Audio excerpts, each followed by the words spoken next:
વાત હવે મહેસાણાની કરીએ કે જ્યાં યાત્રાધામ બહુચરાજીમાં 2.75 ઇંચ વરસાદ પડ્યો। વરસાદને લઈ યાત્રિકો મુશ્કેલીમાં મુકાઈ ગયા। હાઈવેથી મંદિર તરફ જતા માર્ગ પર વરસાદી પાણી ભરાઈ ગયા। પૂનમને લઈ મોટી સંખ્યામાં માઈ ભક્તો દર્શનાર્થે આવે છે।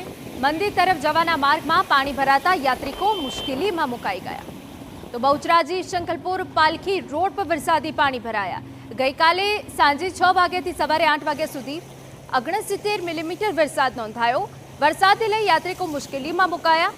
હાઈવેથી મંદિર તરફ જતા માર્ગમાં પાણી ભરાઈ ગયા। બીજી તરફ આજે પૂનમને લઈ મોટી સંખ્યામાં માઈ ભક્તો માં બહુચરના દર્શનાર્થે આવે છે। એવામાં મંદિર તરફ જવાના માર્ગમાં પાણી ભરાતા યાત્રિકો મુશ્કેલીમાં મુકાયા છે। મહેસાણા જિલ્લામાં ભારે વરસાદથી ખેડૂતો પર ચિંતાના વાદળો છવાયા છે। બહુચરાજી તાલુકાના ગ્રામીણ વિસ્તારોમાં ખેતરો તળાવમાં ફેરવાઈ ગયા છે।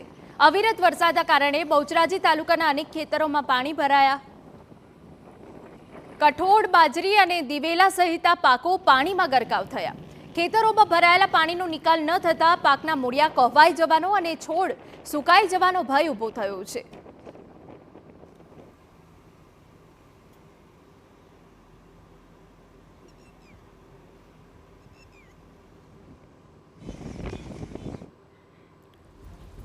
સમાચાર મળી રહ્યા છે મહેસાણામાંથી ધરોઈ ડેમના 8 દરવાજા 9.25 ફૂટ સુધી ખોલાયા છે। ધરોઈ ડેમમાં 57,055 ક્યુસેક પાણીની આવક। ધરોઈ ડેમમાંથી 94,000 ક્યુસેક પાણીની જાવક। ડેમમાં 77.87% પાણીનો જથ્થો છે। ડેમની જળ સપાટી 616.04 ફૂટ પર પહોંચી છે। તો ધરોઈ ડેમના 8 દરવાજા 9.25 ફૂટ સુધી ખોલાયા હોવાની વિગત મળી રહી છે। ધરોઈ ડેમમાં 57,055 ક્યુસેક પાણીની આવક નોંધાઈ છે। ધરોઈ ડેમમાંથી 94,000 ક્યુસેક પાણીની જાવક નોંધાઈ છે। ડેમમાં 77.87% પાણીનો જથ્થો છે। ડેમની જે જળ સપાટી છે 616.04 ફૂટ પર પહોંચી હોવાની વિગત મળી રહી છે।